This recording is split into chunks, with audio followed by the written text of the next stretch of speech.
को इस शेर के साथ दावत देता हूँ कि जिसे निभा न सकूं ऐसा वादा नहीं करता, जिसे निभा न सकूं ऐसा वादा नहीं करता, मैं बातें और खासे ज्यादा नहीं करता, जिसे निभा न सकूं ऐसा वादा नहीं करता, जिसे निभा न सकूं ऐसा वादा नहीं करता, मैं बातें और खासे ज्यादा नहीं करता, भले तमन्ना रखता हूं आसमान छूने की, मगर मैं किसी को नीचे दिखाने का इरादा नहीं करता। इम्तियाज अली साहब।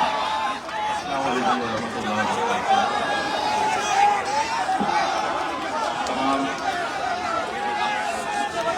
मौजूद उलमाए किराम,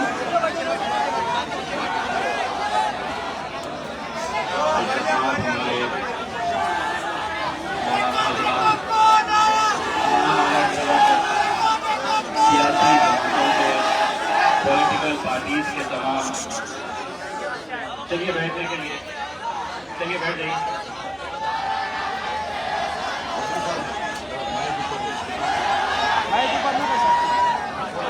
मैं यहाँ पर एक बात सबसे पहले वाज़े कर दूं कि मैं यहाँ पर मजलिस इत्तेहाद उल मुस्लिमीन का ना तो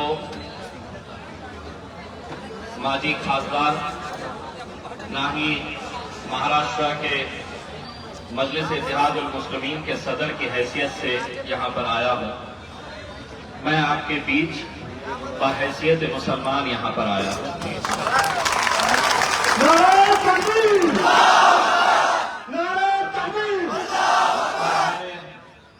शुरुआत से ये बात कही है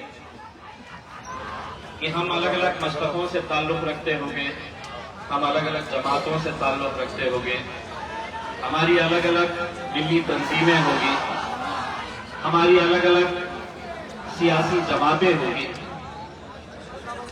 लेकिन आज ये वक्त इसलिए हम पर भारी हो गया है कि हम इतने बढ़ चुके हैं कि आज एक ऐसा वक्त भी आ गया है, हम अपने कानों से सुन रहे हैं, हम अपनी आंखों से देख रहे हैं कि हमारे हबीब मुस्तफा सल्लल्लाहु अलैहि वसल्लम, उनके खिलाफ भी खुले तौर के ऊपर गुस्ताखी की जा रही है। और हमने अपने एहतजाज को क्या समझा है, तो हमने अपने एहतजाज को ये समझा है कि हमारी सियासी मिल्ली तंजीमें कभी कलेक्टर के पास जाएंगे, कभी कमिश्नर के पास जाएंगे, किसी तहसीलदार के पास 10, 12, 15 लोग जाएंगे, एक मेमोरेंडम देते हुए तस्वीरें खिंचाएंगे, यूट्यूब वालों को बाइट देंगे, सोशल मीडिया के ऊपर अपनी नाराजगी जताएंगे और खत्म। नतीजा ये हो रहा है कि हुकूमत इजाजत दे रही है, हुकूमत तायीद कर रही है, जब किसी सूबे का मुख्यमंत्री, जो मेरा भी मुख्यमंत्री है, जो हर जाति, धर्म और मजहब का मुख्यमंत्री है, वो अगर साफ तौर के ऊपर आकर ये कहता है कि तुझे जो बोलना है तू बोल, तुझे सिर्फ इजाजत ही नहीं देते बल्कि हुकूमत तुझे तेरी हिफाजत करने के लिए पूरी सिक्योरिटी देती है, तो आप सोचिए हम किस दौर के अंदर जी रहे हैं। मैं तो अब उस मुख्यमंत्री को यह कहना चाहूंगा कि जिस नारायण रामगिरी ने ये बात कही है, उसको अब जितनी ज्यादा सिक्योरिटी तू दे सकता है दे दे, क्योंकि हमें अब ये डर सताने लगा है कि अपनी कुर्सी हासिल करने की खातिर उसी रामगिरी को मारने के अंदर भी तेरा हाथ हो सकता है और तू उसका जिम्मा मुसलमानों के ऊपर फिर छोड़ सकता है।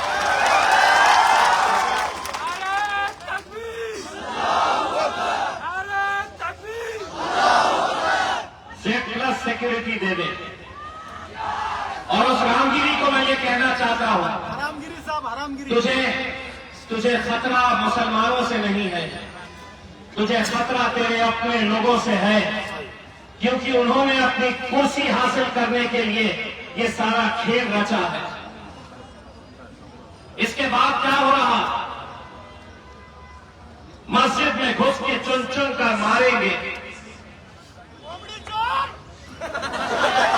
इस तरह के बयान खुलेआम दिए जा रहे हैं। तो मैं उसी हुकूमत से ये कहना चाह रहा हूं, उनसे ये सवाल करना चाह रहा हूं, अगर कानून उसके लिए एक है तो वही कानून मेरे लिए भी है। अगर वो इस तरह की जबान इस्तेमाल कर सकता है तो अल्हम्दुलिल्लाह, मैं तो असद साहब का चेला हूं। मैंने अकबर साहब को सुनकर यहां तक पहुंचा हूं। अगर जबान की बात आई तो फिर हमारी जबान भी खुलेगी। हम भी कोई गूंगे, मुक्के और बहरे नहीं हैं। मुझसे कहा गया यही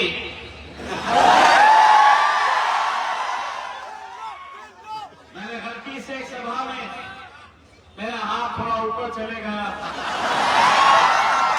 तो पब्लिक ने बोला तो और छोटा करो करके। उसके भाई ने कहा कौन इम्तियाज जलील, उसने सवाल किया कौन इम्तियाज जलील, तो महाराष्ट्र की सड़कों के ऊपर देख, तेरे बाप को भी दिखा, तेरे भाई को भी दिखा। 23 तारीख के दिन महाराष्ट्र की सड़कों का मंजर क्या होगा वो देख, तो उस दिन तुझे पता चलेगा कि इम्तियाज जलील कौन है।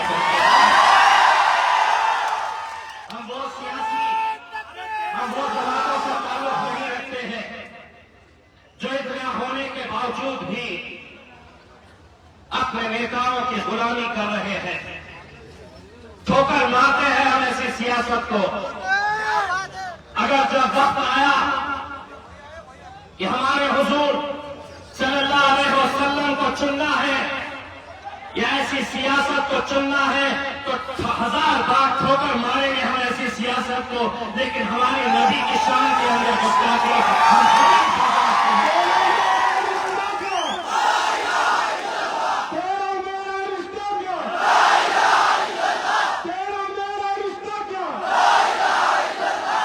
तुम्हें भी बताया जाएगा। परमिशन मिलेगी क्या, गाने देंगे क्या, यहीं पे गाड़ियां रोक लेंगे। इससे पहले भी मैंने तिरंगा रैली ले जा चुका हूं। भीड़ के बहुत सारे नौजवान बुजुर्ग मेरे साथ उस वक्त मौजूद थे। हर तालुके पे, हर जिले के हेडक्वार्टर के ऊपर पुलिसों की फौज लगाई जाती थी, बैरिकेड्स लगाकर रोका जाता था। मैं गाड़ी पे से उतरता था, उस कमिश्नर को, एसपी को साइड में ले जाता था।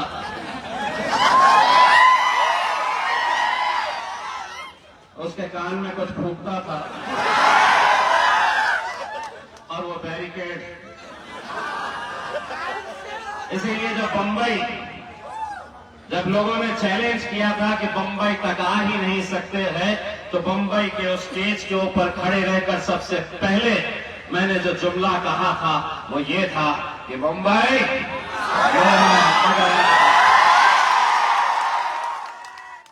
महाराष्ट्र के तारीख के अंदर साल भाई अल्हम्दुलिल्लाह ये पहली बार हुआ था कि एक मुसलमान लीडर के लिए मुंबई की सड़कों को बंद करना पड़ा था। और आज हम अगर यहां पर जाएंगे तो किसी सियासी पार्टी के बैनर के तले नहीं जाएंगे, किसी जमात, किसी तंजीम के बैनर के तले नहीं जाएंगे। एक एक शख्स जो निकलेगा, एक एक जवान जो निकलेगा, एक एक बुजुर्ग जो निकलेगा, एक एक उलमाए दीन जो निकलेंगे, वो सिर्फ हैसियत मुसलमान के हैसियत से वहां पर निकलेंगे, कूच करेंगे हम मुंबई। मैं आप लोगों से सिर्फ इतनी अपन गुजारिश करना चाहता हूं, बहुत सारे नौजवान हैं जो आना चाहते हैं, जो चलना चाहते हैं, लेकिन उनकी इस्तिताअत नहीं है कि वो कोई गाड़ी को अरेंज कर सके। मैं यहाँ के जिम्मेदारों से और माइकराम से ये अपील करना चाहूंगा कि आप लोग उन बच्चों का रजिस्ट्रेशन करवाए जो बच्चों के पास गाड़ियां नहीं है, जो गाड़ी में आ नहीं सकते हैं, अपने नाम दर्ज करवाए। और यकीनन भीड़ में ऐसे बहुत सारे दिलदार लोग मौजूद हैं जो अल्लाह के नाम पर, अपने नबी के नाम पर, अपने रसूल के नाम के ऊपर आ नहीं सकते हैं, लेकिन कुछ मदद जरूर कर सकते हैं। आपकी जिम्मेदारी रहेगी कि जो बच्चे उस जज्बे के साथ आना चाहते हैं उनको पहुंचाने का इंतजाम आप करिए। तो ये जिम्मेदारी उठाए कि मैं नहीं आ सकता, मेरी तरफ से मैं 2 गाड़ियों का इंतजाम कर रहा हूं, मैं 4 गाड़ियों का इंतजाम कर रहा हूं। मेरे भाइयों, अगर इस वक्त हम एक ताकत बनकर नहीं खड़े रहे, आप यकीन मानिए वो दिन दूर नहीं जब सड़क चलता हुआ कोई लड़का हमारे हुजूर की शान में गुस्ताखी करेगा, हमारे नबियों के ताल्लुक से सिर्फ एक अजान के लिए, उसके बाद मैं सिर्फ आपको 2 मिनट का वक्त लूंगा और इंशाअल्लाह हम लोग 23 तारीख की कार्रवाई के लिए आगे बढ़ जाएंगे।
प्रोग्राम सही करता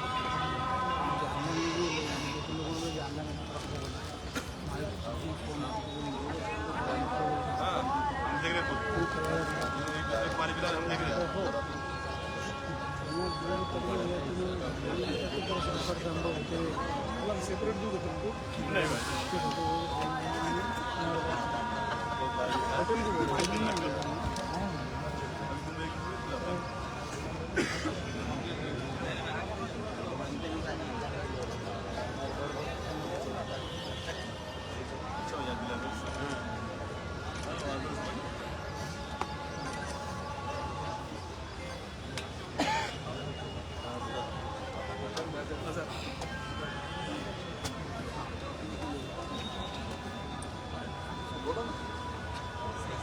बात करो।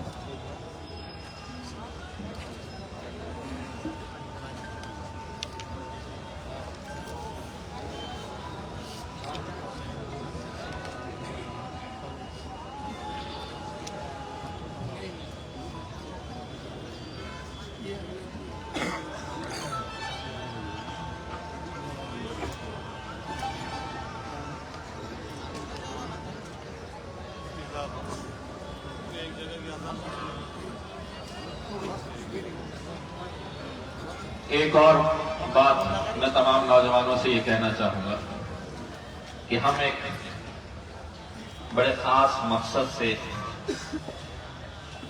बड़ा नेक इरादा लेकर हम मुंबई की तरफ जा रहे हैं। कोई हुल्लड़बाजी करने के लिए, कोई हंगामा करने के लिए, कोई माहौल खराब करने के लिए, कहीं ऐसा ना हो कि आपके जोश की वजह से हमारा सर शर्म से झुकना पड़े। हम हुकूमत को सिर्फ एक पैगाम देने के लिए जा रहे हैं। वो पैगाम ये है कि ये मुल्क अगर चलेगा तो संविधान के हिसाब से चलेगा, तुम्हारी गुंडागर्दी के हिसाब से नहीं चल सकता है। और अगर तुम ये समझ रहे हैं कि ये कौम में कोई उठने वाला नहीं है, कोई लड़ने वाला नहीं है, कोई बोलने वाला नहीं है, तो आपकी बहुत गलत सोच है। आप हमारा इतिहास जानते नहीं है। हमारा इतिहास जंग बदर की याद दिलाता है। इसीलिए हमारे सब्र का पैमाना ऐसे हद तक ना पहुंचाइए।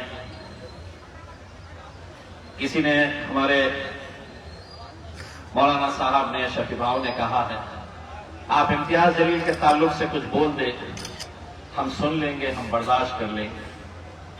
आप हमारे माल का नुकसान कर दे, हम बर्दाश्त कर लेंगे। लेकिन खुले तौर पर हमारे मजहब पर उंगलियां उठाई जाएगी और इंसानियत का पैगाम अगर किसी पैगंबर ने दिया है तो वो मेरे आका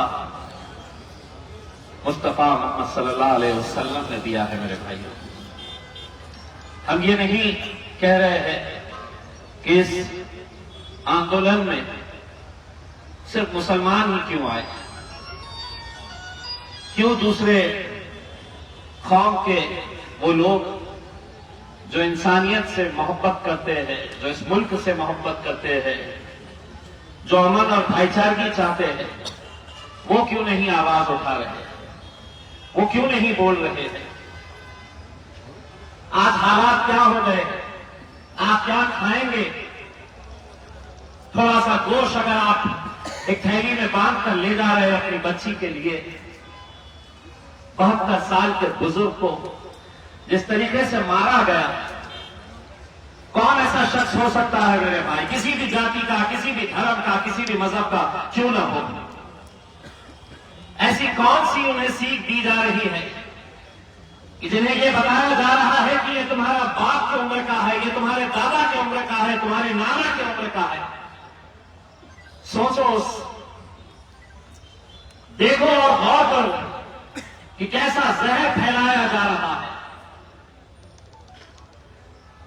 घरों में घुसकर ये गाजापुर में मारा नहीं गया है, कोई लेना देना नहीं मुसलमानों का वहां के अतिक्रमण से, लेकिन घरों में घुसकर महज सिर्फ किसी दुकान के ऊपर चांदतारा नजर आया, किसी दुकान के ऊपर केजीएल लिखा हुआ था, जला दी गई, कोई बोलने वाला नहीं। वक्त का कानून अगर आया है या हम सिर्फ वोट देने के लिए रह गए, या हम सिर्फ मुसलमान हैं तो वक्त के कानून के खिलाफ सिर्फ मुसलमान ही लगा हुआ है मस्जिदों के बाहर, तुम क्यों नहीं अपने लोगों को यह ताकीद करते हैं कि तुम भी इसका विरोध करो। हमारी मस्जिदों के ऊपर, हमारी दरगाहों पर, हमारी खानखाओं पर अब नजर रखी जा रही है और हम खामोश, ये जानते हुए कि आज का इस माहौल के अंदर कोई आपके लिए बोलने वाला नहीं है, कोई खड़े रहने वाला नहीं है। छत्रपति शिवाजी महाराज हमारे लिए भी आदरणीय है, हम भी उनका इज्जत करते हैं, एहतराम करते हैं। उनका एक पुतला गिर जाता है, पूरी की पूरी सरकार हो, विरोधी पक्ष हो, पूरे के पूरे दिन भर रोड के ऊपर आंदोलन करते हैं और हद तो ये हो जाती है कि मुख्यमंत्री, उप मुख्यमंत्री और इस मुल्क का वजीर आजम भी आकर कहता है कि हम तुमसे माफी मांगते हैं, वो पुतला गिर गया। मेरी नबी की शान में गुस्ताखी होती है, माफी तो दूर की बात, कोई मुंह खोलने के लिए तैयार नहीं है। कहीं ना कहीं हम खुद इसके जिम्मेदार हैं मेरे भाइयों। हम इतने बढ़ गए हैं हम इतने इतने जमातों के अंदर चले गए हैं, इतनी तंजीमों में हम बढ़ चुके हैं कि अब हमें ऐसा लगता है अरे मैं तो ये फला पार्टी का हूं, मेरी पार्टी के लीडर ने ही कुछ बोला नहीं है तो मैं कैसा इसके अंदर शामिल हूं। मैं तमाम मुसलमानों को ये कहना चाहता हूं, तुम रहो किसी पार्टी के अंदर, लेकिन अपने नबी के खिलाफ अगर तुम सुन रहे हैं तो यकीन मानिए तो तुम किसी रहाए मुसलमान नहीं है मेरे भाई, क्योंकि मेरा तुम्हारा रिश्ता क्या है। ला इलाहा इल्लल्लाह। ईद मिलादुन नबी कितने बड़े बड़े जुलूस निकाले जाएंगे, क्या है वो दिन का मतलब। पूरे हिंदुस्तान में, पूरी दुनिया के अंदर ईद मिलाद के बड़े बड़े जुलूस निकाले जाएंगे।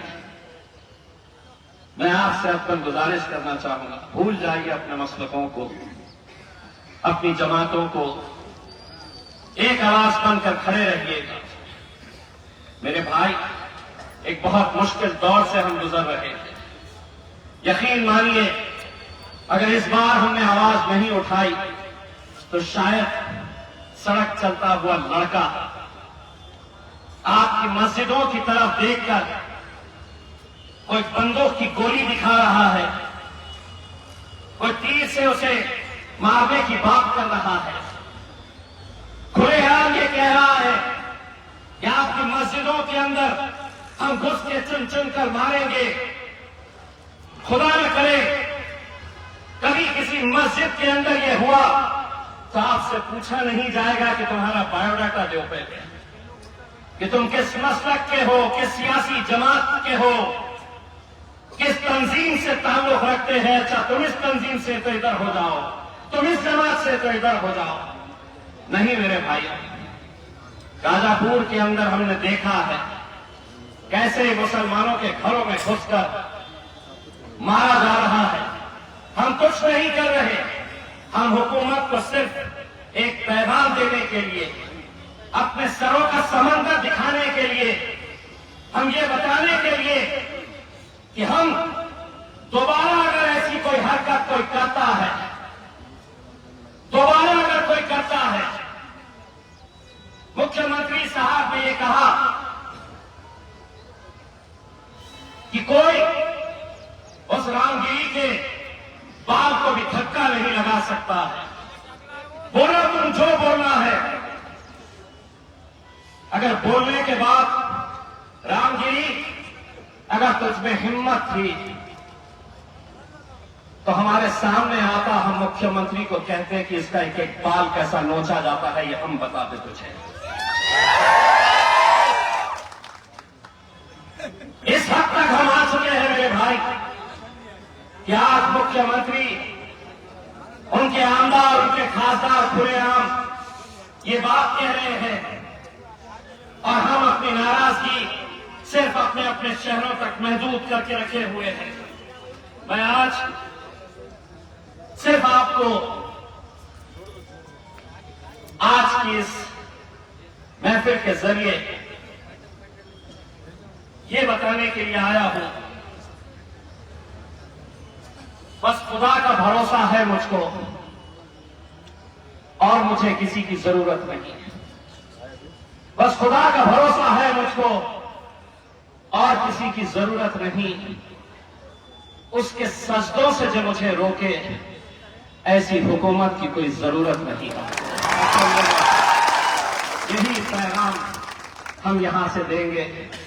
मैं तमाम उलमाए कराम से यह अक्कन गुजारिश करना चाहूंगा कि इसका नेतृत्व, इसकी रहनुमाई आप लोग इसे लीड करिएगा। आपका हुक्म सर आंखों पर रहेगा। आप जो हुक्म करेंगे उस हुक्म की ताबीर होगी और आप रहेंगे तो यकीनन नौजवानों का जोश को भी कंट्रोल करने में यकीनन हमें मदद मिलेगी। इसीलिए जो आ सकते हैं जरूर आए, जो नहीं आ सकते हैं, जिनके पास इतना पैसा अल्लाह ने दिया है, या अल्लाह की राह में लगाइए, गाड़ियां करवाइए।